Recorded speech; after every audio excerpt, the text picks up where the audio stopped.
Hey folks, it's Jeremy here to tell you that the best way to support the show is to go to patreon.com/Duckfeed.tv, donate a couple of bucks per month, and you can get to the secret goal where we cancel everything to Guppy and we get to do more Days of Future Cast. Love y'all. Bye.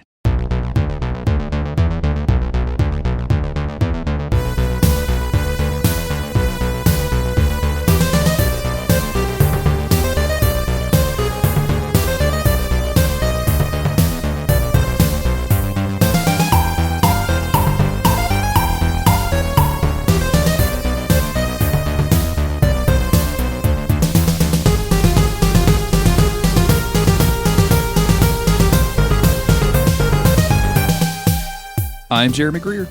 And I'm Gary Butterfield. And this is Days of Future Cast, and we are back covering X-Men Evolution. We're starting in Season 2, the good season. Right, Gary? This is the good season.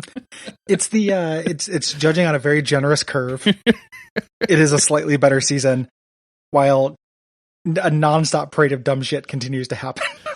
And it is... Ooh, boy. They've learned... I feel like X-Men Evolution had like a good 10 lessons to learn, and it learned one of them.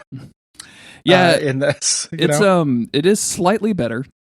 It could be a lot worse. And I thought we were actually building to something in the first episode until the back half. They reset it. It was just total trash. What the fuck, man? Because this is the first episode of your fucking season.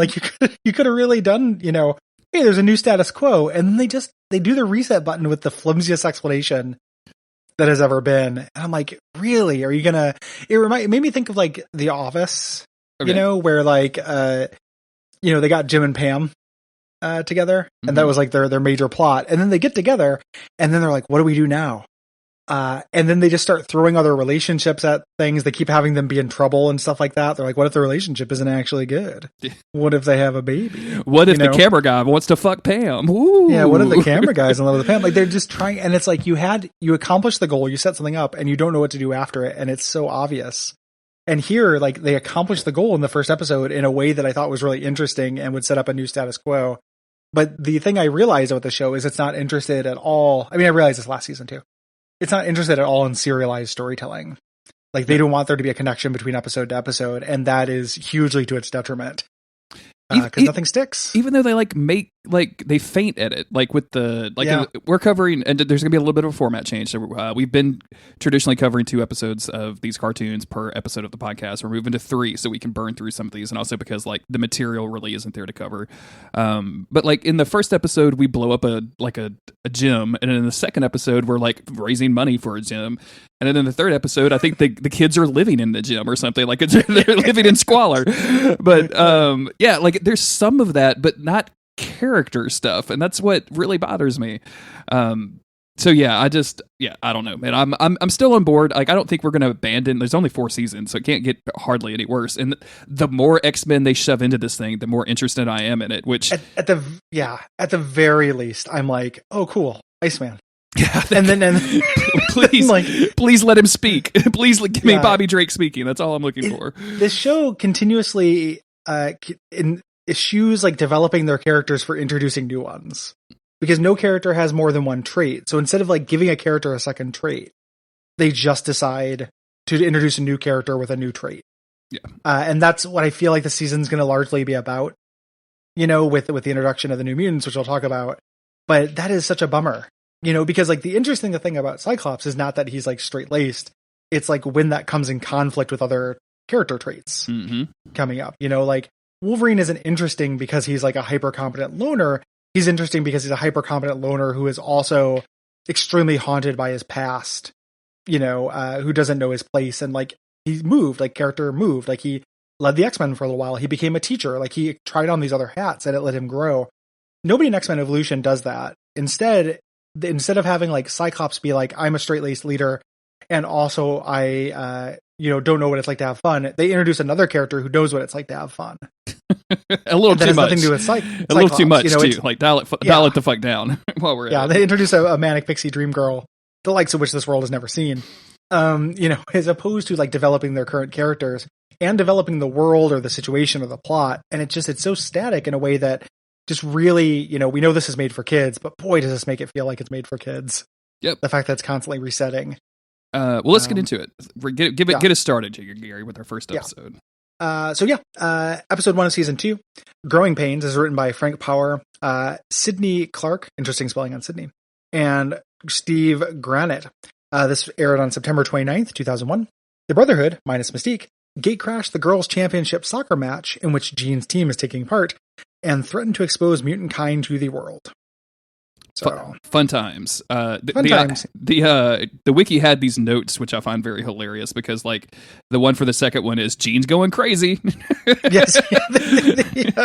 And then the first one is just like, oh, hey, there's the new mutants here. So, yeah. Which we'll talk about. This deleted scene is interesting because so there's a deleted scene in this episode, which we won't talk about here.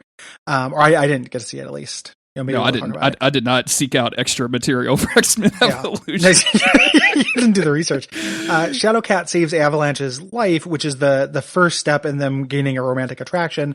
That is developed in these 3 episodes a little bit more. Mm-hmm. Apparently they're going to start dating, which is ridiculous because that guy fucking sucks. Yeah, he sucks, and she's still like 14. Like, this is like, I mean, he's got to be 17 or 18 years old, and he's just crushing super hard on this 14-year-old, and it's kind of weird. Seniors don't date freshmen. Yeah, don't do that, man.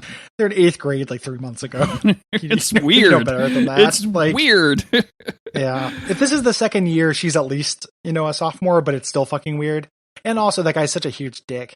Yeah. Like, that guy, there's just nothing likable about him. And not having anything likable about some of these characters is going to become a real thing. I don't know. He made some really good jokes about Blob farting in his sleep. Like, that's pretty likable. That's a good joke. That's good. Kitty goes apeshit for that joke. I know, man. She's into a new Morph Wolverine dynamic. Wait till she gets to see Gallagher for the first time. She's going to fucking explode. Can you imagine the fart jokes that came out of Morph, where he's like, yes, Professor X farts like this.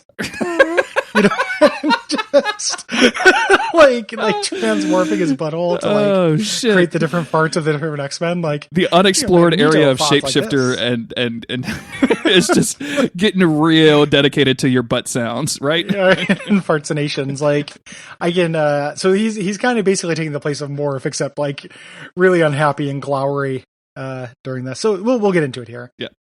I'm glad you have this noted here because it's starting with a soccer action scene. Mm-hmm. And it is good animation. Like, this is a weird step up. Like, characters, and I think in general the characters look a little bit better. I do too. Yeah. This season, they're fixing it a little bit, and this animation is pretty great. Yeah. And it's Jean playing a soccer game, and she's winning. She gets a goal, which is hugely important. And Scott, meanwhile, is getting totally cock blocked by our boy Duncan. Duncan is the football player, quarterback that probably did something last season. I don't really remember. I think he was around when Rogue did something. He was around. He's basically Flash Thompson. Yeah, it really is. From the Spider-Man collection. Right? Yeah. Yeah. The important thing is he's a human. So he's not part of the coterie or whatever. Yeah. And he's hitting on Jean really hard, and Scott's not taking it great.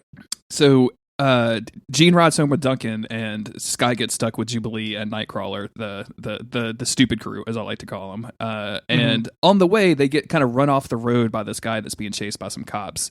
Eventually, this dude crashes into a bus, and like it ends up with him hanging off of a bridge, about to plunge onto this bus, and which is of course full of children. Because the soccer game just ended, so school is about to start, right? That's how all this works. Mm-hmm. Yeah, night school. Night school for toddlers. So Scott says, oh, hey, we can't do anything publicly because we can't reveal ourselves. And then sends Kurt in, who teleports in and grabs the guy in the car.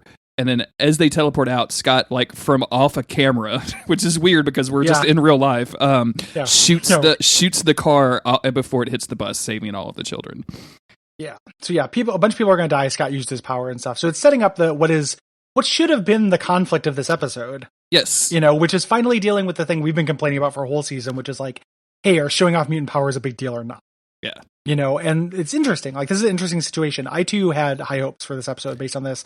Not least of which because we go to the mansion and we're introduced to our new mutants. Yes. Also, we're introduced to the mansion that's now on a cliff, which is going to be somewhat important, I guess. Like, we've seen aerial shots cliff of training in like an episode for some reason. Why are we so obsessed with cliffs all of a sudden? Like, did Magneto come along and to fucking Alaska? Why not take a field trip to a cliff? Or just do it in a danger room. room. What are you doing? I don't know what this is about. Like, their training is so fucking dumb. But we get introduced to the New Mutants, which is exciting. Yes, and it's a cool like animation, like a montage of everybody using their powers, like, and just having a good time doing it. Like Iceman is there, which he's a weird pick for the New Mutants, but I'm sure there's like precedent for that. Cannonball, Magma, the notes mentioned Jubilee. I don't know that I saw Jubilee in this. She showed up later. Okay. Maybe she shows up later in front of the car. I think in the next episode she's flirting with Iceman. Okay, cool. All right. Yeah. Jubilee, Sunspot. I don't know who Berserker is. I didn't see that, but it's listed. Boom Boom. Obviously, she's going to become a speaking character. Wolvesbane and Multiple Man. I don't think they've shown Wolvesbane yet either. They did. Wolvesbane. They did. Okay. She's the very first one where she's like she's running after something and then changes into the wolf to go catch it. Oh, you're right. Yeah.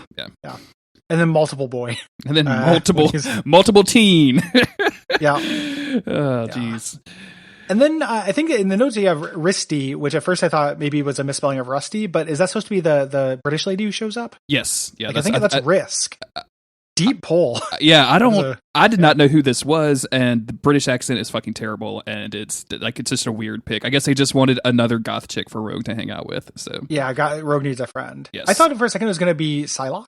Me too. Like when she's like a British psychic, and I was like, oh, cool. I mean, purple hair. Like I thought it was like, wait, why is this chick named not named Betsy? Like what's going on here? Yeah. And I feel like it might have been if it wasn't like the character Risk, right, who is a mutant, then it might have been like Ricochet. There's a couple of these weird like characters who kind of look like this. So I thought maybe this was going to be, but we don't know who it is just yet. Wolverine and the X-Men, or Wolverine and Xavier, are watching the new kids talking about their training. They're like, oh, we're going to need more teachers. And then they learn, like they see a news report. One of my favorite scenes of things, Storm walks up, takes a remote control, points it at a painting, which then turns into a TV. Dope. Which I know those things exist, but that's so cheap. Yeah. Like that's so not classy to have digi paintings like in your fucking mansion. Like they're all they're all screensavers instead of art. I guess I need to completely remodel my kitchen again now that I've gotten. I mean, I had a nice focal point, but apparently it's gauche, according to Gary Butterfield. Well, you're not old rich, Jeremy. You're new rich. That's true. It's too cheap for you to do it. I'm very new rich. Yeah. But so the Storm comes in and does that, and they learn about the kids using their powers. So Scott comes home. And this is again an interesting situation because Xavier is about to chew him out, and Scott goes, honestly, like I'm sad that I hesitated at all. Like I should have just done that. We're heroes. Yeah. And Xavier's like, no, you have to hide who you are. And everyone's like, wait, like we talked about this. Remember, like all this stuff. And it doesn't get conflicted or it doesn't get resolved. I'm like, oh, cool. Yeah, this is going to be a thing. Like having to deal with this tension of do I reveal myself and save people or not reveal myself and save people is like kind of core to some of these comics. Like it could be very interesting, but it's not going to be that for very long. So no, it's super cool that it should have been there from the start. Like it never established what the stakes were ever, in this show. But it's like if better late than never. And I love Scott versus Xavier conflict. Yeah. Absolutely. Like I think that's one of the more interesting, dramatic situations that happens in X-Men. And there's so many hooks for that already in this show. Like I don't understand why they don't just run with it. Like there've been several of this. Like Scott has had opportunities to disagree with Xavier, and they've shown him doing that, but not like it just never goes anywhere. I'm like, you're doing all of the groundwork. Just do the other part of that. You're doing the thing. Yeah. Continue. He doesn't. I like that this doesn't get resolved though. Scott goes and Skypes up with Alex. Alex is like, boy, I don't know what's going on with Alex in this situation. He doesn't want to be an X-Men, but he's using his power to like open up locks. He's making jokes about like knocking chicken off a shelf or some shit. And he's going to become a pro surfer. And I'm like, okay. Extremely dope. Yeah. Give me the spinoff. I'm ready. Yeah. Havoc sucks now. Like, and staged like Havoc. But basically the information here is he's not going to join the Institute, which is great because they just introduced 7 new characters that aren't going to get enough, enough characterization. And you didn't, finish the characters you have, X-Men Evolution. Like, develop all these before you can get more. We go back over to the school where Scott sees Jean, but now she's sitting with the handsome football player. He is once again cock-blocked. The bad kids are all hanging out with, and just basically they're hanging out this like pep rally situation so that Lance can creep on Kitty some more. Well, they're introducing a new principal. Yes. It's a pep rally to show the replacement principal for some reason. Can you imagine and to talk about soccer? if you had a pep rally for a new principal, like when you were like a freshman, like you'd be like, well, who the fuck is this guy? Who does he think he is? Like, what the fuck? This does not matter. This is so dumb, and that's basically what they are. The bad kids aren't like that, but Avalanche wants to creep on Kitty. Rogue, sits next to the new British goth girl and is like, these things are usually over soon. They're kind of starting to make friends. Mm-hmm. Lance comes up and tries to hit on Kitty, but Kitty disses him, blah, blah, blah. The interesting thing here is that Mystique is like missing in action after the Asteroid M stuff. Yes. Mm-hmm. Right. So like, that's an interesting situation. I'm into that. And the new principal is Senator Kelly. What? That's fucked up. Excuse me? Yeah. Yeah, it's Kelly. It's in this universe, instead of Senator Kelly, it's Principal Kelly. That's extremely funny to me. Like, I mean, it's just the weirdest pull for any of this. And like, Principal Trask would have been probably more. You know what I'm saying? Like Hall Sentinels. Yeah. Yes. Fucking tardiness sentinels. You are in violation of late. Yeah. Oh my god, dude. Nimrod will execute. Jesus Christ. But yeah, like this is just so weird because, and they're like, they're obviously like playing this for, I guess they are doing some interconnective tissue with all of this stuff. Because like not enough. This feels like a slow burn over these 3 episodes. Since Kitty dissed Lance, he's got to go super macho, and he decides the best way to impress her is by ripping the scoreboard down off the ceiling with his bad guitar noises, mutant effect, mutant power, and his earthquake. Which is this guy's fucking solution to everything. Yeah, like this guy sucks, Kitty. So he does that. The scoreboard falls down. It almost hits the principal, but Jean helps it. And then Principal goes on. He's like, I believe all the kids have special gifts. Boy, that sure was a number 6 on the Richter scale. And the whole school goes wild. They love this joke. Dude. Like every person in the stand laughs. And then he's like, and I don't want to talk about that anymore. I want to talk about our soccer team. And everyone goes fucking ape shit. Like everyone goes, and like, I get that women's soccer is awesome. It is. I didn't feel like this was realistic. I believe you. Like, I totally believe you. Like, if I liked sports, it might be that one.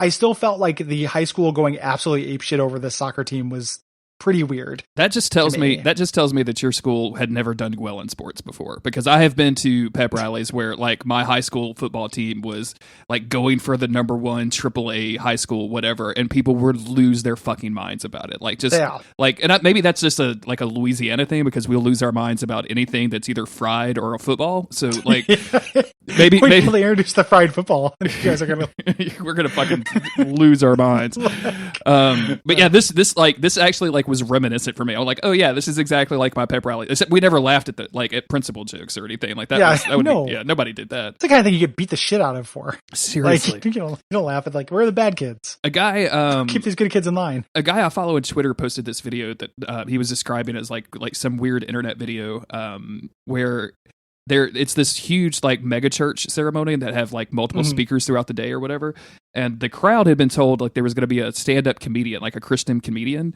but what they got was a dude that was being extremely heartfelt and vulnerable. So like when he's like, I am weak in front of the Lord, the crowd is losing their minds for it.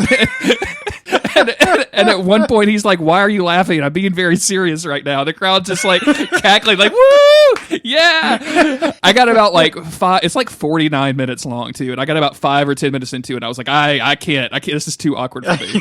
This is too much, too cringe, too much. So yeah, he gets everybody juiced. The principal gets juiced, for everyone juiced for the soccer game. Scott is outside waiting for Jean to come out when he sees Lance kind of hitting on Kitty, and like Lance is being super shitty about this, like grabbing her arm and pulling her back when she tries to walk away, and I'm like, dude, she's like not transparent, but she's like she can just walk through you, but also what the fuck is wrong with you? Yeah, well, that's the thing. We keep saying this dude sucks, and it's not just because of the age difference or anything, because I can believe like maybe there isn't one in this. It's because this guy fucking sucks. Yes, and he doesn't just suck because he's like annoying and a villain, but he's not good to her or anything. He makes this fart joke later that she loses her mind for because it's X-Men Evolution, but that's about it. Mm-hmm. Like he has no redeeming qualities. And if they're going to make they in the first season, it felt like the part of the idea was that the bad kids weren't really bad, right? Like was maybe what they were trying to get across. They need to make them way more likable. Yeah, seriously. For this to work. Like they are not likable. And Kitty Pryde in the show isn't likable. She's just likable because I like the comic book character. Yes. You know, as far as like characters on this show that are like genuinely likable, it's a pretty rough scene. Yeah. You know. Scott gets in this dude's face and like props to Scott for doing that. Yeah. And like is about to just straight up blast this motherfucker into oblivion when of course Kitty is like, hey, like you can't really use powers. No powers. Yeah. Don't use powers. And then like at this point, like Scott, like you're a fucking deadly weapon. Just punch this dude in the face. Yeah. Like he is not expecting it. I promise you. Yeah. No one expects Scott's punches. But Lance decides after they leave that he doesn't want to hide his powers anymore. Yeah, which is interesting. Yeah, that's good. Mm-hmm. That's great. What an interesting new situation for them to be at. They go to the soccer rally later. As the team is running out, the principal, again, everything that the principal ever does gets, uproarious applause. Everyone loves principals. They're extremely popular. I want to do a set to this crowd, and I don't even want to do a set. You know what I'm saying? No. So they, everyone goes crazy because he introduces the new mascot, which I'm really glad you pointed this out because this is fucking bonkers. It's a golden hawk or eagle on fire. Yes. Is their mascot, and it's not a mascot like, it's the Bayville, badger or whatever walking around. It's a statue that's always on fire. Yeah. It looks like it looks like something that like the Jesuits got in trouble for making, like, right? Oh man, yeah. The extremely weird. I get false idol vibes from this, dude. Like it's just God's gonna strike them down at this point. Like this is the new Gomorrah. They're at the rally, and Toad steals the mic like with his tongue. And first I was like, hey, why aren't you hiding your powers? Of course that makes sense. Gives it to Lance. Lance stands up on this thing and says, hey, I'm a mutant. I'm sick of hiding it. All my friends are. So is Cyclops, so is Jean Grey, so is your star soccer player. Like just pointing everybody out, and I'm like, oh, this is awesome. Yeah, this is great. This is like the end of Far From Home. Like this is going to set up a totally different paradigm. And I'm like really into it. I also like that he calls the Xavier School a school for weirdo mutant nerds. Extremely accurate. Super accurate, man. Have you guys seen Spike? He's still riding a skateboard. Like, what the fuck? He wears one of those little mini boards. He's always wearing knee pads, like even when he's in the shower.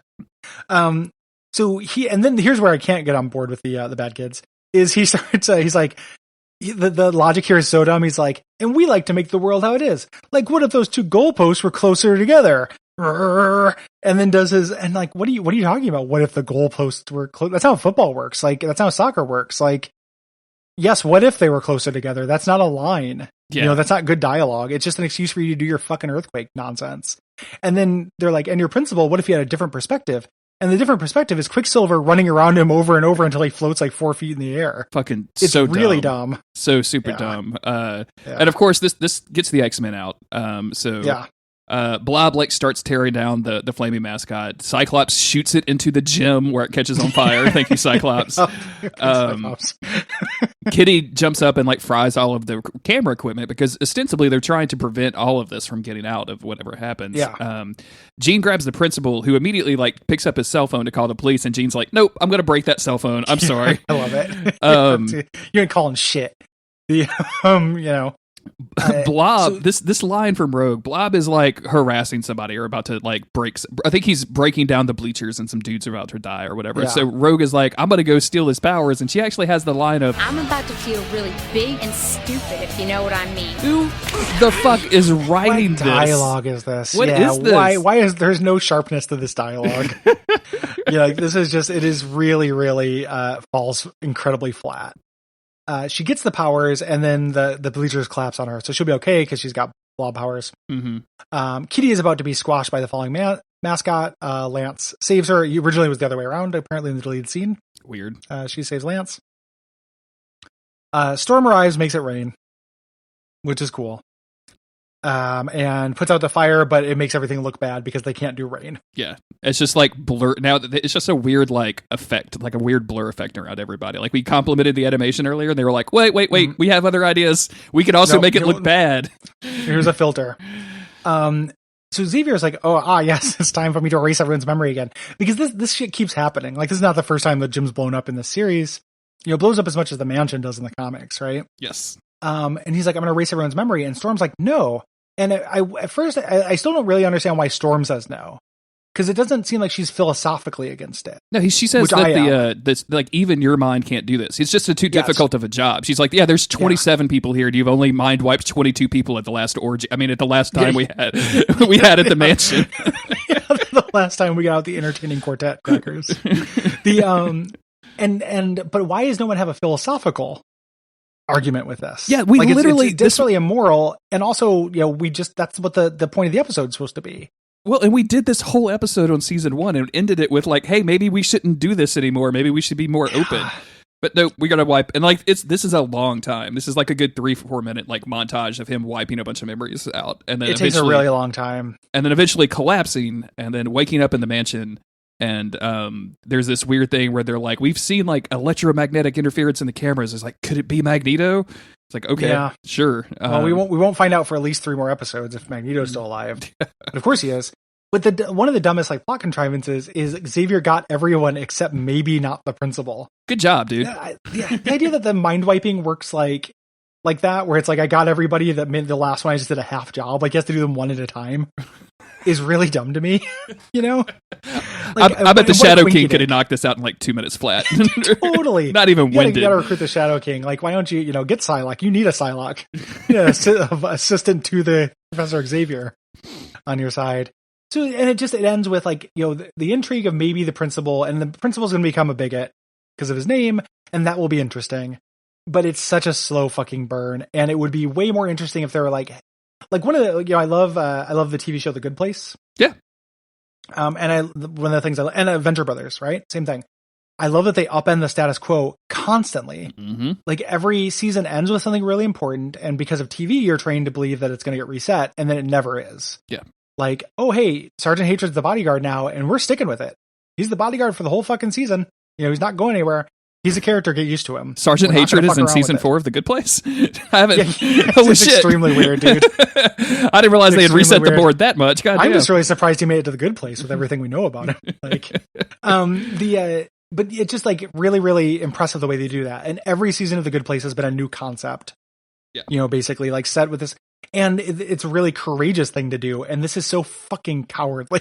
To just like reset, where it'd be really cool if they're like the gig is out. And also I hate that they're actually saying like, yes, we have to keep this a secret when nobody fucking does it. In the next episode, Avalanche uses it to get soda pop out of a machine. And I'm like, nobody's actually hiding their powers. They haven't been since the beginning of this. It is so dumb for you to pretend like this is actually a thing all of a sudden. Yes, 100%. Especially at school. Like they've like fainted at this with Nightcrawler. Like, oh, he has to look human, but like he's teleporting around all the place all the fucking time. Like constantly. What the fuck are you guys doing? Do you remember when Avalanche like tried to break into the thing and get test scores and collapse the school? None of y'all like really thought about that? Yeah. Like, what are we doing here? No.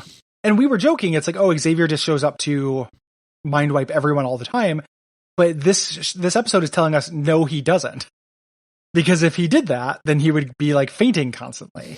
Which is the only kind of Xavier that I like is the fainting Xavier. Yeah, it's like a fainting goat. Like, exactly. You just want Xavier if you go up to him and he just like falls over. Like, Charles, I have you now. Charles. Anywho, moving on to episode 2, Recovering Power Surge by Gary Graham and Doug Molitor, aired October 6th, 2001. Jean Grey suddenly loses control of both her strong telepathic and telekinetic abilities, and the only one that can stop her psionic abilities from going further haywire is Rogue. Sure. Okay. And this is the Phoenix Force episode that doesn't actually culminate with the Phoenix Force. Nope. Which is actually fine. Like we don't have to go straight to Phoenix Force. Like we can deal with Jean being crazy for a while, I guess. Like that's fun. Sure. And we start out with, the principal handing out like the MVP award for the soccer game, and Jean Grey is getting it. And of course, Rogue is like, wow, I can't believe the preppy, popular, beautiful girl is still getting awards. And then when Jean tries to give her acceptance speech to thank the Academy, she starts hearing the thoughts of everyone in the room, and it completely overwhelms her, and she collapses. And then we get to our intro. I am okay, just totally real quick before we totally move on. I am okay with them foreshadowing the Phoenix Force. I think it's a little sloppy to do it all as one big episode, as opposed to like seeding it. Well, didn't you see? Didn't you see the bird that was on fire? It was a school mascot, Gary. Like, if they're not, I guess I did see that.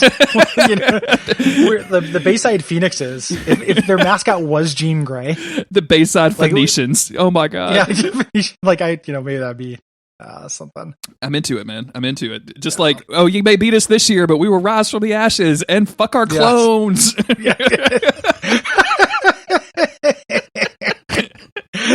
Get Madeline Pryor and get inside her. So she's freaking out. There's a slow-mo shot of the statue that she has falling, getting broken. And then she's like, well, it seems like I might have lost my head there.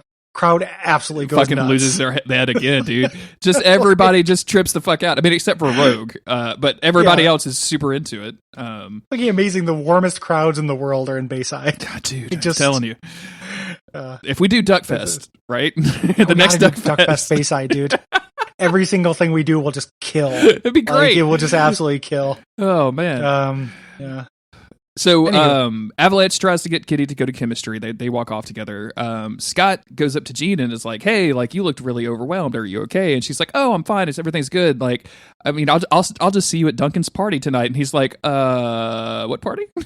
Yeah. Which party is this?" Yep. Which I'm in favor of no one inviting Scott to parties. Of course, yeah, 100%. So then we go to the chemistry scene where Avalanche and Kitty are like suddenly flirting. And this is where Avalanche makes the joke where he says, like, I love chemistry, especially the chemistry that comes out of the blob's asshole at night. Or something. I can't remember exactly what he says, but like, there's definitely chemicals that are being mixed up in that guy's large colon. It's really ridiculous. It's like some like real weird. It's the stink bomb thing. Stink bomb we can thing, make a stink bomb. Yeah. And then he's like, I know the stink bombs that Blob makes. And Kitty loses her mind.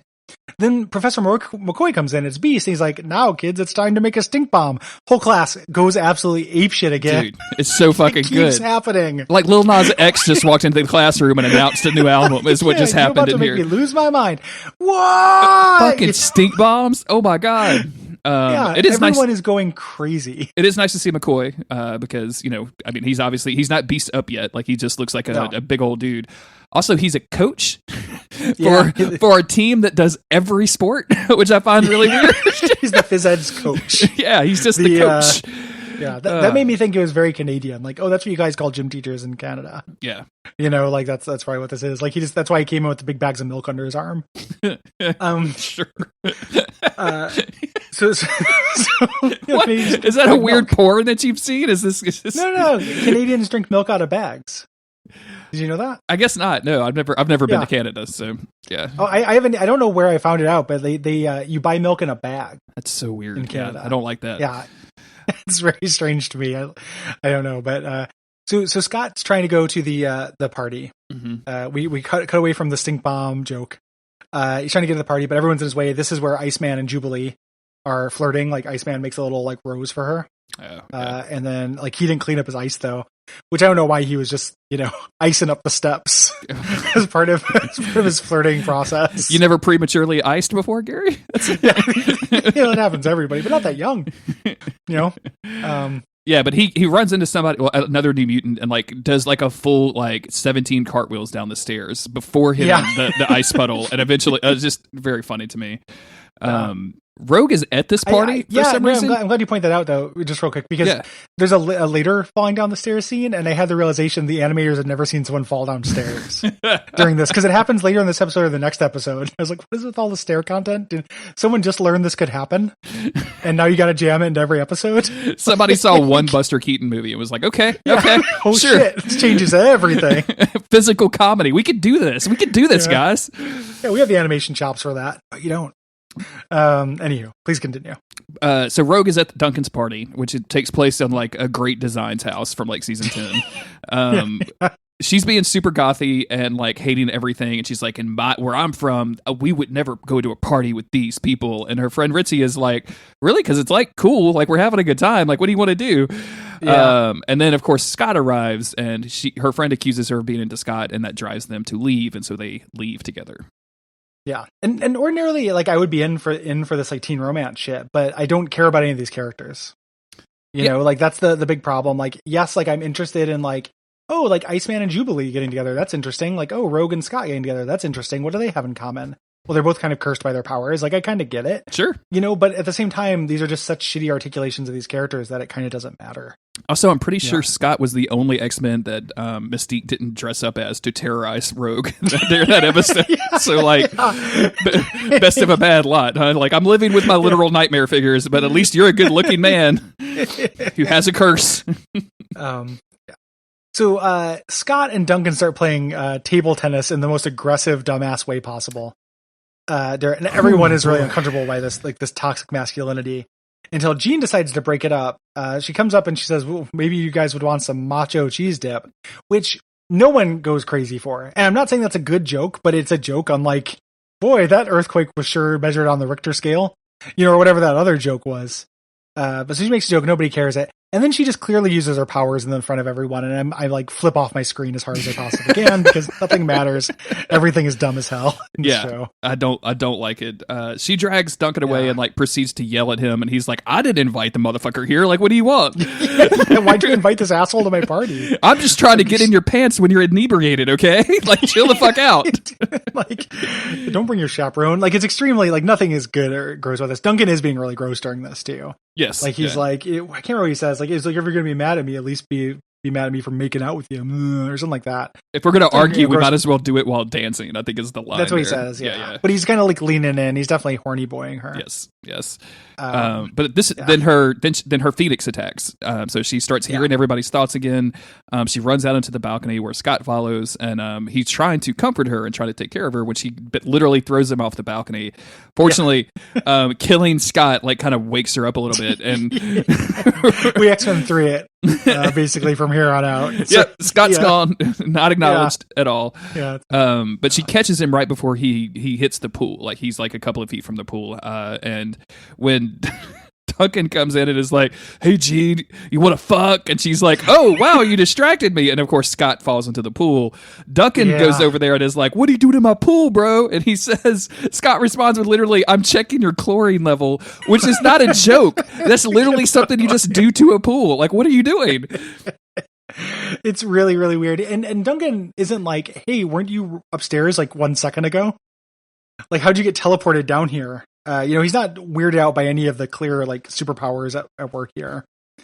So Scott and Jean go home at this point. Rogue shows up with her friend, and everyone is using their powers in front of the friend. It's very funny. Like, everyone does their powers. Wolverine walks up, like pops claws to eat an apple, and then backs away when he sees her. And it's a very like the comic timing on it's actually very funny. Yeah, there. Very, very funny. Kitty walks through a wall and it's like, "Hey," and like the chick is like, "How did you get there?" And she's like, I gotta go." And like, "You're not supposed to be here." Xavier shows up and chides Rogue, I think pretty reasonably. Like, "Hey, you have to schedule visitors because we all have superpowers and it's a secret, remember?" And she's like, "No, I don't remember because it's not a secret because people do it all the time at school." And Xavier's like, "What?" That doesn't actually happen. She just gets mad at him. She's like, "Oh, I guess I can't have friends," which, like, come on, Rogue. You're being unreasonable. And she also I know Xavier sucks. And she also like thinks some bad shit about Jean towards Jean, and Jean picks it up and is like, I don't think about myself that way. And she's like, "Stop reading my mind." And then Jean realizes, "Oh shit, like my telepathy is messing up again." And of course Xavier picks up on all of this and is like, "Hey, are you okay?" And she's like, "Yeah, I just need some rest." And Xavier has not seen X-Men 3, so he's like, "Okay, sure, yeah, go take a nap. It's all good. Kill me, fam. Put me in a lake, fam." And then it's time for gym class, Gary. It's for all the times in high school that you had to do the tall jump and the spear throw and all of these other bullshit. There's so many javelins when I was in high school. It's so crazy that I got to do all those javelin throws. Oh man, that's why you went to javelin high school. That's exactly. I majored in javelin. My minored in shot put. So it's a montage of Cyclops and Duncan playing track and field events. At some point, Duncan like knocks over Scott or shitty to him, like knocks his glasses off, and McCoy comes out. Coach McCoy comes out and is like, "Duncan, you're off the team." And again, what team are we playing for right now? Is this just like general track and field? Like, what are we doing? Yeah. Am I not on the Phoenicians anymore? I thought I was going to be the star Phoenician this year, Mr. Beast. Yeah, I don't know what this means either. Yeah. And this made me think the fact that he was taking Scott's side right away. I was like, oh, does Xavier know him? Like, is this a plant? Mm-hmm. You know, but I think this is probably just how Xavier meets him in this universe. I feel like this will eventually be a plant. Like I just like maybe, hopefully. Xavier wanting more like control over his students while they're away from his immediate control just like seems logical to me. Well, and if you did not learn anything from Mystique being the fucking principal of the school you sent your students to, like, yeah, seriously, come on. So Cyclops' glasses are off here, and this makes Jean start to freak out. Beast gets Cyclops' glasses for him, but Jean keeps freaking out. She can't cool out, so they start throwing medicine balls. And at people, which are an old timey exercise thing. It's a heavy weight that's covered with leather. Oh, is that what? I didn't get this at all. Like I had no clue. I was like, was there a cannon scene? Like, is there like a? Did the pirates have the comedian? Jim? Yeah. Yeah. Is this the Assassin's Creed 3 ship fighting that's happening right now? Like, what are we doing? Yeah, they're playing Rampart out in the yard. Extremely good. Yeah. One of these almost hits Duncan, but Cyclops shoots it away. Again, in front of everybody, presumably. Yeah. The other one goes flying into the principal's office, and there's no follow up from that. It just goes into the principal's office, and we don't even see his face. It's just like, hey, that happened. Let's finish their episode that we're not going to worry about. So we're not going to learn about it. It's just, I don't know if the ideas are supposed to be like later. This will be proof that mutant kind or whatever. I don't know. Yeah. Or he turns into mutants. I do not know. So Scott takes Jean home, takes her to the medical wing, and she starts freaking out and like phoenixing out, like poltergeisting items all over. Which honestly looks extremely cool. Like this entire scene, especially when the X-Men like launched their plan, which is a very X-Men plan. Like, Cyclops is going to try to be her focus, to try to calm her down, while Rogue gets close enough to like take her power away long enough for her to chill the fuck out. But she's surrounded by this swirling material. There's a couple of moments where Xavier's like, she's fundamentally altering the molecular buildup of all of this material. Like, and like chairs are fucking curving out of proportion. And I'm like, this is so very cool. Why am I not like their hair is blowing everywhere? The animation's really good, but it's still not good. I have a couple theories on it. Like, one thing that is frustrating to me, like just real quick, is he's like, she's rearranging the molecular structure, which she's not. She's just crushing chairs. Well, like she's not turning chairs into beef or whatever. But I think it's because the mansion breaks down and it just has to be done in this like bland gray landscape. Like it's kind of impressive, but it just feels like they're in an abstract space, and it doesn't feel like anything. It feels like a Danger Room sequence. To me, at least, it did. Like, it's kind of cool. Like, what's happening is kind of cool, but it feels like a Danger Room sequence to me, in not a great way. So, they're going to, Rogue is like, hey, I can actually go up there and suck out her powers, so she can focus on Scott. Xavier's like, no, it's too risky. She's like, I can do it, etc. Spike's on a skateboard. Spiking some debris onto the wall. So good. Thanks for showing up, Spike. Whew. God damn, what would we do without you with your Omega Force level 3, whatever the fuck? How did your home video project work out for you, buddy? Like, I can't wait for the Spike follow-up episode this season. Kurt teleports closer, like getting closer. Everyone's kind of teaming up, until Rogue can touch her. Rogue manages to touch her, but gets blown off, and then Scott catches her. Yeah. And Scott tries to talk to Jean, but she ends up talking through Rogue. And she's basically saying, like, I can't do it. This is all too much. This is too much power or whatever. And Scott says, I know you can. I know you can because I know you better than anyone ever has or ever will. And I'm like, are you... Excuse me? If you dump me, no one... Like, I can guarantee no one will ever get to know you. Homegirl might have a therapist one day. Like, she's led a pretty fucked up childhood. Like... Yeah. Not to mention if she doesn't end up dating you, her high school sweetheart, for the rest of her life. Like, fuck you, Scott. It's such a weird thing to say. Extremely weird. But it finally works. Jean collapses. Scott rushes over to her. We see Rogue like, oh, and I like Scott. Yeah. And then later, Rogue is like looking out onto the field where Jean is just chilling in her, like, I guess post freak out like picnic. I don't know what this is, but I just needed a me day after almost demolishing the entire school and wiping your minds. No follow up. No thanks. No thanks. Don't follow up. Just And she said, basically tells Scott, Rogue tells Scott, like, hey, I had to save Jean, like, because I realized that no matter what, Jean would have saved me. Like, that's the type of person she is. And Scott's like, no, of course you would have. Like, any one of us would have. And I'm like, all right, you don't have to jump on everybody's dick after the fact. Yeah. Like, all of us would have saved you, Rogue. Like, yeah, I mean, but Jean did. Yeah, exactly.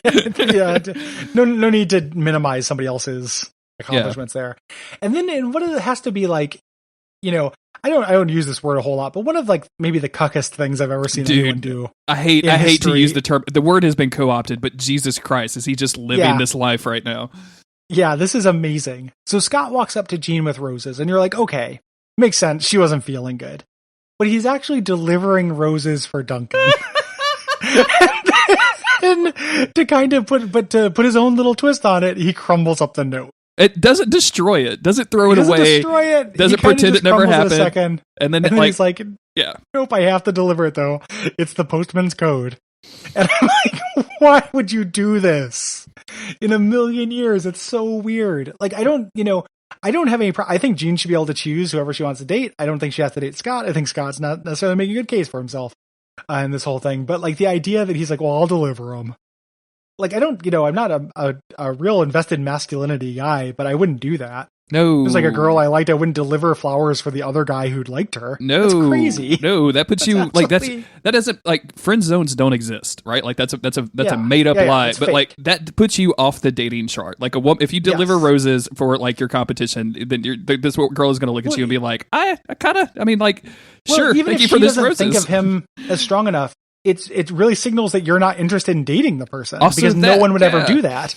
This is you telling Jean, hey, I'm a good friend and I'll be there for you, but I have no interest in you. Like, that's what this communicates. And it's not commented on. I'm like, is this a Canadian thing? How did this make it past like localizers? I have no idea, dude. This is so fucking weird. It's and it's kind of played a little bit like a joke that he like crumbled it up or something. I don't know what it's doing. I have no idea what the idea is here. Fucking really bizarre. I think luckily, and that, I don't know, we haven't talked about this. I think the third episode, the one we're going to talk about, is the best one of these three. I guess. Sure. Yeah. I mean, I guess if you Boom Boom is so fucking annoying in this episode that that is true. Yeah. I like Boom Boom's like origin and stuff. I like that character, and it's me bringing comics to her. And I got so many laughs about how the bad kids live. Let's get into it. Let's get into the third episode. Yeah, episode 3, Bada Bing, Bada Boom. Written by Stevie Gordon and Greg Johnson, October 13th, 2001. Boom Boom romantically flirts with Nightcrawler. Thanks for letting us know what kind of flirting it was. And then gets a visit from her criminal father who wants her to commit crime for him. Criminals do crime. Yep. Yeah. So we start with this like weird purple light, which made me think that we were in a danger room situation, but we're not. Yeah. This is real life. It should be though.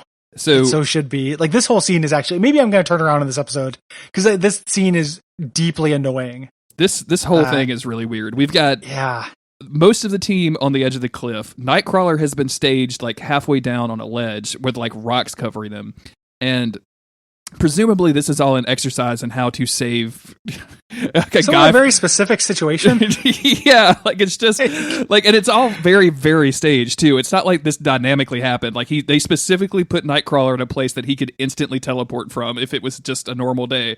But like Cyclops is like rappelling down and they're like, boom, boom, bring the basket. And so she's like not listening because she's on her headphones. She's weirdly flirting with Wolverine, who she calls Badger later, which I think is very funny for some reason. And then she like, Boom Boom's power is to make shit explode. So she explodes the rocks. She fucking just drop kicks Kurt onto the basket, which is probably the best part of the episode. She's just like, get the fuck on the basket. I ain't got time for this shit. Yeah. Like she's annoying, but she's also kind of great. Yeah. In a weird way. Like the voice actress is kind of annoying and she doesn't make any sense, but I like somebody who's just coming in here being a huge asshole to everyone and nobody knows how to deal with it. Yeah. Is very funny. I also have an ex-girlfriend who is very much like this. Oh, really? Wow. Yeah. There's a part later where she comes up to Kurt at lunch, like the part I'm talking about. And I was like, oh, this is exactly like Amanda. This is like totally an Amanda thing to do. Like, anywho. So she's not really taking it seriously. Nightcrawler does a little prank on her because Nightcrawler's the fun character. Yeah. He likes to do pranks. Yeah. This is a really good note. Nightcrawler pranks her and she pranks her back by knocking him unconscious. I'm just saying, this is just like a never an ever escalating series of dares, right? Like this is going to culminate in them getting married and get someone's hand getting eaten off by a seal. Getting chopped off. Yeah. This is amazing. So he falls out of the basket like he's going to die. We all know that he can teleport. Mm-hmm. This isn't going to work, but we go to the intro as if it's scary. Yeah. Well, like the first time he pranks her, like, and he teleports back up, and then she's like, I'm going to explode this stuff, and then he gets knocked out. Right. So now he's actually falling. So all of her pranks involve, so Boom Boom, if you don't know, she creates tiny little like bombs. Yes. Mm-hmm. Yeah. So she's basically the human IUD, like IED. Not the human IUD, which is the worst. Well, I think we found a new worst mutant power. I'm just going to live in your shoulder and prevent spermies from infecting you. So Hank Pym has fallen so far. Oh, God. Like, is this Hank Pym's dream job or his nightmare job? Oh, shit. There is an Avengers comic where he, like, crawls up the wasp's leg, like, soaking wet, like, with the implication that he'd just been spelunking her pussy. No joke. Like, it's around Avengers Disassembled. It's, like, 2 issues before that. Yeah, no joke. That was a thing I read in a comic. I was like, "What? Whoa!" I guess we all assume that happened. Yeah. But, why are you showing it? Like, that's what I was about to say. Is like, if you could turn into a tiny little man and you've got a really good consensual relationship with your significant other, like, go ahead and crawl in the pussy. Like that seems like a perfectly normal thing to do. Of course, with like a safety line. Because you don't want to give her like a really scary and ultimately probably very sad visit to the hospital. They're just going to think she's on her period. They're going to think it's a tampon string. It's going to come out. I'd rather do that than drown. Like I talked about drowning in pussy, but that's not what I meant. The poor fucking RN that's working the emergency room pulls that bad boy out, and it's just an angry little Hank Pym coughing. God damn it! We got a. We have a code. I don't know what this is. Hank Pym, I told you should have been doing your Kegels all this time. That hurt. Yeah, that's fucking amazing. So anyway, of course they're using their powers for sex. Yes. So Kurt's falling down. He's unconscious. Cyclops shoots the rocks he was about to fall onto. Wolverine dives in to save him. And they eventually save him. Xavier gathers the class together and is like, "Okay, Tabitha and Kurt, you're grounded. Here's your punishment. 2 weeks you can't leave home, and no powers even at school." And I was like, "What the fuck? Wait, what? What do you mean no powers even at school? What does that mean?" They're not supposed to use powers at all. That was the whole point of the last 2 goddamn episodes. So confused. Why is there not a series Bible for this? Like, I don't understand. So then we go to my favorite part of the episode, which is I'm dying. I was dying. This is so funny. The outside of the building it looks like a shitty mansion, and it's like got a side of like the Brotherhood of Bayville Mutants on the outside. And I'm like, well, hold on, excuse me. And also, they live in the house from Resident Evil 7. It's fucking terrible. Like, not only is it trashed, like there's dirty dishes everywhere. There's food everywhere, like just rotting food. They've spray painted all over the walls. Like, what the fuck are these kids been doing?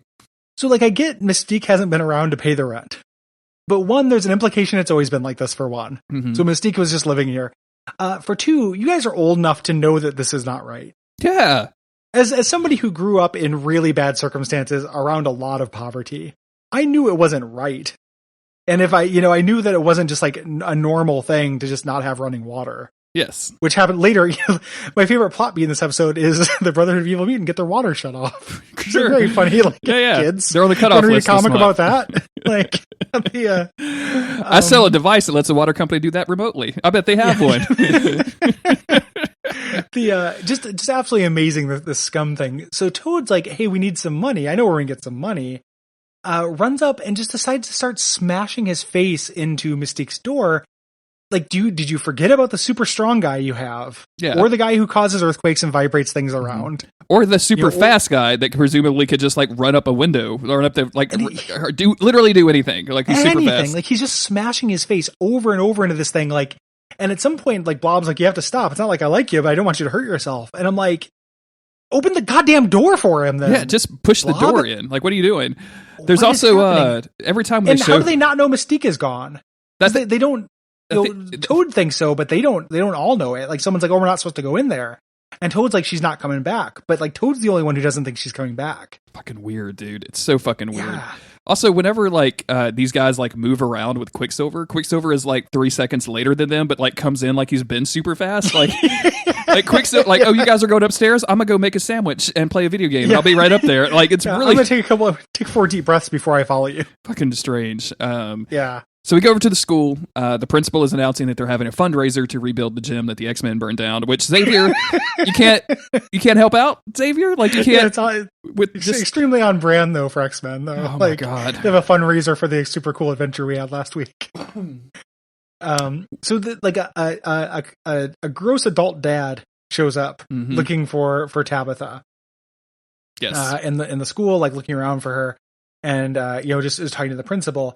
And Tabitha, again, just like hard to be, like such a force of nature and such a jerk. Like, she's like, I can't get my locker open. So she then blows up her locker and everything in it. Which is like, well, you wanted to get in there. Don't you want that stuff?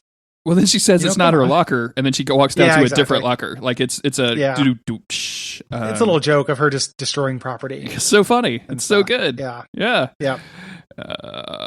This textbook thing. This is the part that reminded me of an ex-girlfriend I had when she shows up to Kurt at lunch. I was like, hey, I'm going to borrow your textbook. Is that okay? Like, and takes his burger and eats it. And he's like, well, you can buy burgers. Kurt is very sweet and innocent. But she's not going to buy her own burgers because she's not very good to him. Take that, Amanda. My ex-girlfriend. Get it out, man. You got anything else you need to say to her? This is definitely the time and place for it. I'm sorry, Gary. Thank you. I'll forgive you.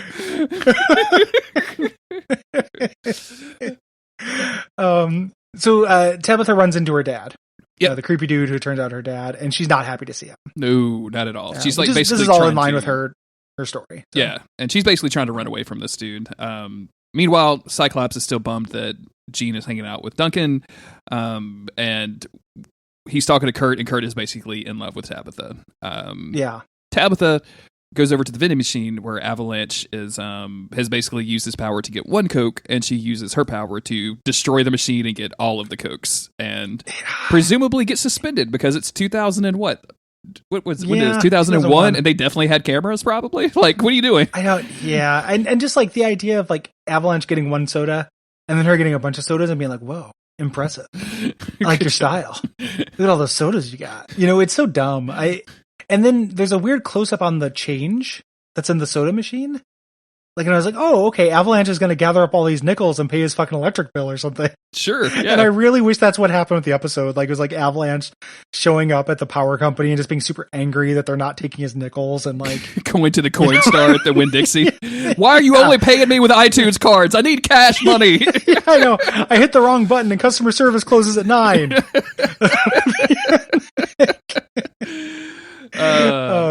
So the principal dad goes to Xavier's because he got sent there by the principal. The principal's like, hey, you have to go to Xavier because Xavier owns your daughter now. Actually, we don't. We're just a school. Go to this man. And he gets her. It's really weird. It's really funny. And he threatens, like, he's going to expose all of the mutant stuff at Xavier's if he is not allowed to talk to Tabitha. And it works. Tabitha walks in and they're like, yeah, sure, go ahead, dog. Erase his fucking memory, Xavier. What are you doing? Like, this is the guy that deserves with his daughter. He deserves a memory wipe. Like, fucking, like, he's a criminal. Like, he's Yeah, it's some of the worst Xavier's worst work. Well, my hands are tied. It'd be immoral to read his mind. I gotta go. Zoom. Get the fuck, dude. Get out of here, Charles. So, Crime Dad wants Tabitha to steal for him because apparently that's all he's ever wanted her for, was to use her boom booms to steal stuff. I've been watching a lot of Mario Maker streams, so saying boom boom so often is really weird to me because there's a little miniature boss named Boom Boom that everybody hates. Isn't it weird that they're not going to go steal the money that was used to rebuild the gym? Because that money was a real Chekhov's gun kind of thing. That's exactly what happens, right? I thought they go to the carnival. Yeah, but the carnival is what's raising the money that then gets sent to the painting safe thing. Yeah. Oh, got you. I don't forgive you for checking out, right? Yeah. If I never looked at my phone, there wouldn't be a show. I don't think we could do this podcast if I had to sit straight up and just watch this for 68 minutes and give it my full attention, because it's not worth it. But yeah, I forgot the details. So she basically makes an appointment with her dad. Is like, meet me at the carnival. Okay.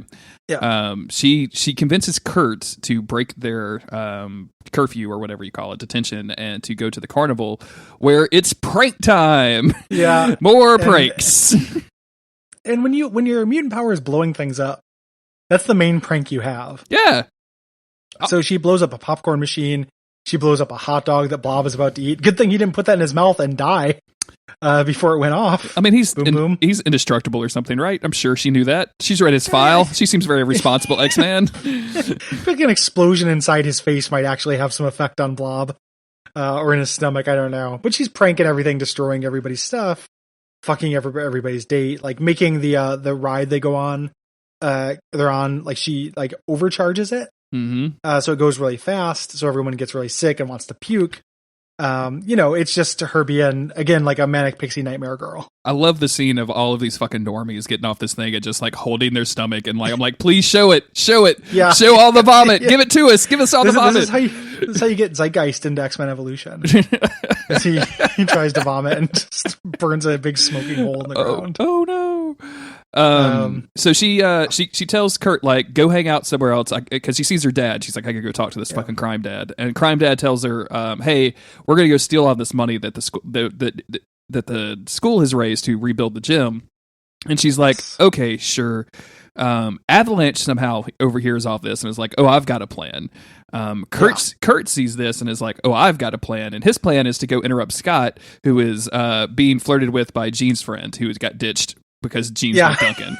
Why am I going into all of this detail? I have no idea why I'm talking about all of this. I like how Kurt's plan is basically tell an adult. Yes. And he tells Scott. And he tells Scott, a guy that's maybe like a year older than him. A year older than him and is not appreciably more responsible.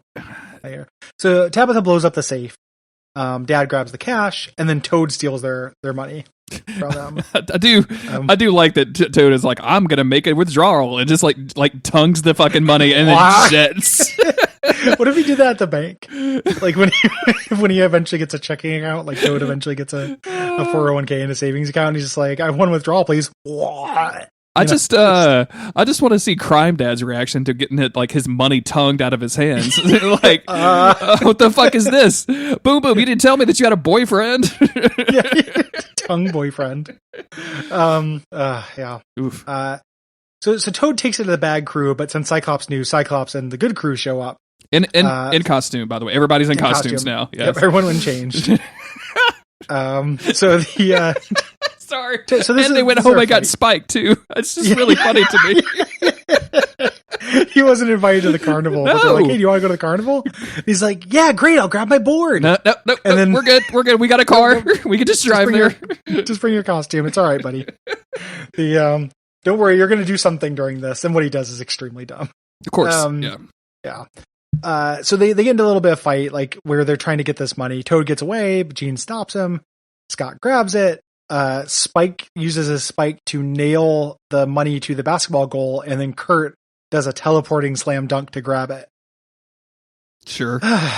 Yeah. I love it when our mutant powers interact with each other, Carrie, and they get to score 2 points. Yeah, they scored 2 points because Spike I'm helping, and like put it up against the wall for him to grab. Like he couldn't have grabbed it wherever it was at. So eventually Avalanche gets it. And then Tabitha's dad gets it. Crime Dad gets it. Mm-hmm. Runs away, and he starts falling. He falls halfway through the floor. Tabitha walks up to save him. It's like, Dad, help, let me help you. Grab my hand. And he's like, no, I need money. And they both fall through the floor. I like this because the whole thing is animated and performed as if they were like on thin ice in like an iced over lake. But it's just the second floor to a gym. Like that's all this is. It's really They're protecting weird. them from a 12-foot fall at most. Yes. As if it is life and death. They're protecting them against like, I don't know, like tinnitus if they get a rusty nail. It's not tinnitus. What is it? Tetanus. They're protecting them against a tetanus shot that they're going to have to get in case a nail scratches them. But of course, yeah, he's more focused on the cash, so they both fall through. Kurt saves him at the last minute. Crime Dad responds to Kurt rescuing him by turning around and whacking him with the money pouch, which I think is very funny. It's really fun. And then runs outside, and the cops are waiting for them, and they are both arrested, Tabitha and her crime dad. Yep, and there's a great little character beat here. Again, very rare in the show, so I want to point out when it happens, where they're like, stop, put your hands up, and the crime dad immediately does it, and then Tabitha thinks a second, she's like, oh yeah, I guess I did this too. Yes. And holds up her hands, like she's realizing that she's guilty, which is good. Later, she meets Xavier, who tells her her dad had a bunch of outstanding warrants, so he's in jail for the rest of his life, and you shouldn't feel any kind of emotion about that. Basically does Will's forget thing to her, I think. Yep. And then Tabitha responds and says, "Oh, hey, well, I'm not going to live here anymore because I don't feel like I quite belong. So I am going to leave." And they're like, "All right, see you later, teenage girl. That we have full custody over. Bye. I just want to eat candy for dinner. Well, you're the boss. You're the boss. You're right. Boom, boom. Yep. You get it. Boom, boom. Go do crimes. I trust you. Don't rob any indie music stores on the way over. See you later." Yeah. So Kurt's very sad because he liked her. But she's leaving the Xavier mansion, just operative word on mansion with that whole thing, is to go move into the squalid bad kid's house. Yep. And just immediately charges in. It's like, where's my bedroom? And I'm like, there's a big pile of standing water right there. Like you're knee deep in garbage. Like get out of here. Like, what are you doing? This is disgusting. Why would you want to live here? It doesn't make any sense whatsoever. The water's been shut off. Like the water's been shut off. They can't get water out of the sink. Avalanche goes in the fridge and then grabs a bottled water. And then Tabitha takes it. And it's supposed to be this comedy beat, not this hey, these teenagers don't have running water. It's extremely, and also, when we did talk about the X-Men episodes where you were like, hey, why are the X-Men just okay with the kid jail? I know why the X-Men are just okay with this. Yeah. It doesn't make the mutants just living in this absolute hellhole. Super gross. And then she is able to explode the door open without actually damaging the door somehow because she's going to close it in their face later. And into Mystique's room, which is like Hugh Hefner's fuck pad, in the middle of this thing. It's like a giant heart-shaped bed in purple and white with skulls all over. I wish. I'm just kidding. It's not this at all. But it's very opulent. It's a huge ass room. And it's just filled with blankets and just opulence. It's like watching something from fucking Succession. It's crazy. Yeah. And she's like, I call this room, as opposed to hey, let's sell some of this stuff and get our water turned back on. Nah, not worried about that. Because that would have been cool. And that's pretty much it. We go back to the mansion where Cyclops and Nightcrawler talk, and Nightcrawler's like, well, for some reason, I think Cyclops says when she's going to find out, when she gets out there and sees how it is, that she's going to want to come back. And Nightcrawler's like, I think she's the kind of girl who already knows how it is. And I'm like, what are you saying there? What are you? What? Yeah, that's a weird statement. It is. It's a very weird for statement. sure. And that's how it ends. Yeah.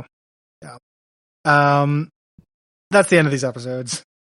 The third episode I think is better. I think there's an interesting. I think there's characterization that happens in it, but it's not good or anything. And it made me laugh a lot, so that's worth something. Sure. That's basically all I can offer. That's all I got. Yeah, it wasn't terrible. Yeah. And is it better? Yes. Could it still get better? Still? Oh fuck yes. Oh yeah. It has a lot of room for improvement. I'm very hopeful. I hope we get to see more of these New Mutant characters and that we get to see them do cool stuff.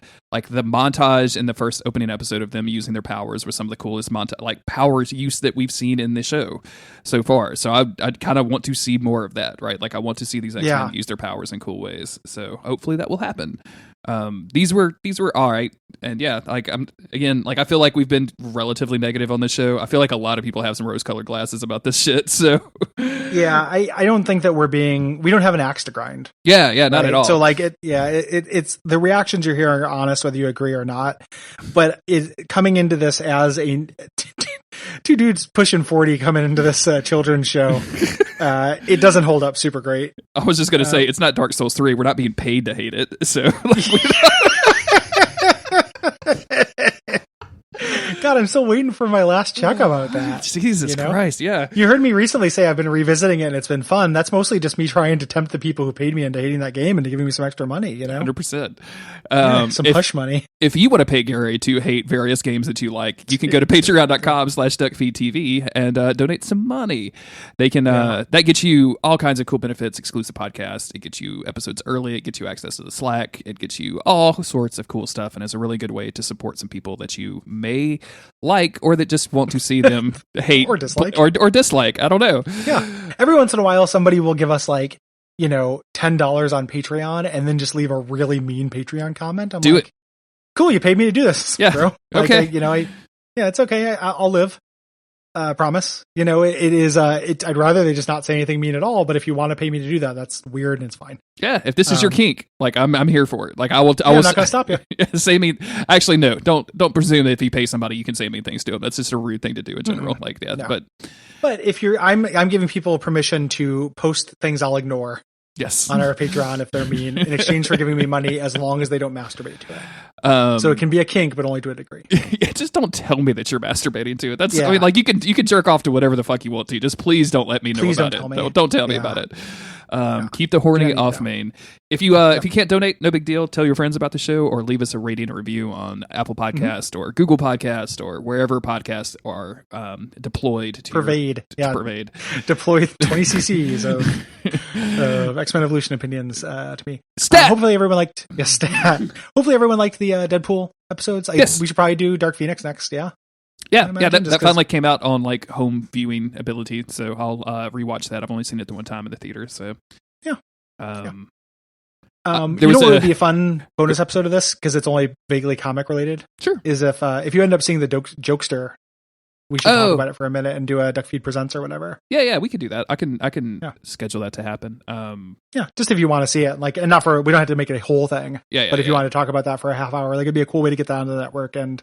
This is the show that's the closest to being related, even though it is, the dreaded DCU. I finally saw the Spider-Man movie, the most recent Spider-Man movie, yeah. and just really fucking enjoyed that. Like, that's good. Like, I could not believe that they did Mysterio so well. Like his whole shtick, like it's not quite the twist that you get in Iron Man 3 with what's his name with the 7 rings. With the Mandarin. The Mandarin. Yeah, it's not quite that level of twist, but it's like in the same kind of twist, vein, and and fucking Jake Gyllenhaal kills it. Like he does a great job. I don't think anybody else could have really killed that role as well as he did. Like he naturally straddled the line, and it was so good. I know I said this on the podcast before, but I'm just bringing it up again. I was so disappointed in how many people were like, whoa, wait, they're doing the multiverse in the MCU? And I'm like, are you fucking new? Like, I don't know, it's Mysterio. Of course that's not what they're doing, Yeah. But then the way it actually articulated was great. Yes. Like, it was super good. Like, weirdly, the Spider-Man movies, like, I'm not invested in it just for fanboy reasons. One of the reasons why I'm glad he's staying in the MCU is because both of his movies have dealt really interestingly with the fallout from the bigger movies. Yeah. Like the actual, like, and that's, the thing I loved about, the first one, from Homecoming, it's like, oh, like what actually happens? What are the consequences of this? Yeah. I think those movies are secretly becoming like the MCU's, like the way they're dealing with that. Yeah. Almost like a pressure gauge. Like they actually dealt with, hey, these people didn't age and that's weird. And like there was a running joke about like a dude who's just like 5 years older than them all of a sudden. He's like, he was such a fucking nerd and now he's like a handsome guy. What is this? Yes. But yeah, just it's just a solid fucking superhero movie, man. Like I had no complaints on that at all. And like you mentioned the post-credit sequence, which was I don't want to spoil that here, but like such a groundbreaking thing. I was really amazed I had not been spoiled on it already since it's been so long since, because I didn't see it in the theaters. So props to Twitter. It's really good. That movie's good. Yeah. So we'll talk about some other movies that are not necessarily X-Men related at some point for some bonus content, because I know it's been a minute since we've done one. So definitely do. That'll be fun. All right. Well, thank you, everybody. We'll see you in 2 weeks with more X-Men Evolution. Good night. Good night.